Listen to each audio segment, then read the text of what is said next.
How's it going? Today we're going to be talking about Newton's first law of motion and just a basic summary of what it is. So Newton's first law is every object will continue to be in a state of rest or move at a constant speed in a straight line unless compelled to change so by an outside force. So how we're going to explain that is by Dalton. He is going to show you rolling his can down this hill, and it will not be compelled by an outside force. Then we will have a separate can run by Melanie, who will be rolling her can down, and it will hit an outside force. So, as Bianca mentioned, I'm going to take my can to the top of the hill and let it roll down freely without any obstacles in the way.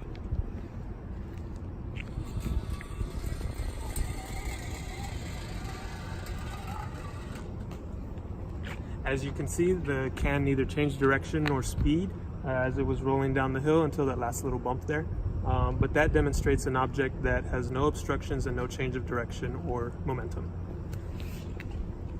Now I'm going to roll a can down the same ramp, but something is going to interfere its path.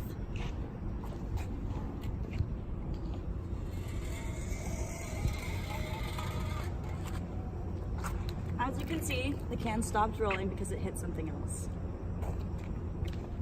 So then we were now tied off with Dalton explaining in an astronomy aspect of how this correlated with the formulation of things around like Earth, and then how that played into like what we've covered over this semester. So Dalton, go ahead. And So when we started the course, we started talking about the formation of the universe, and one of the things that we talked about was the formation of moons and masses. And when the universe was forming and everything was spinning around the sun, these masses would collide with each other. And some of them came together to form planets, others stayed smaller masses that would circle around the planets, and that's what eventually developed into the moons that we know today. And so, to conclude, we are Group 4, and this is Newton's law of inertia. thanks. Thank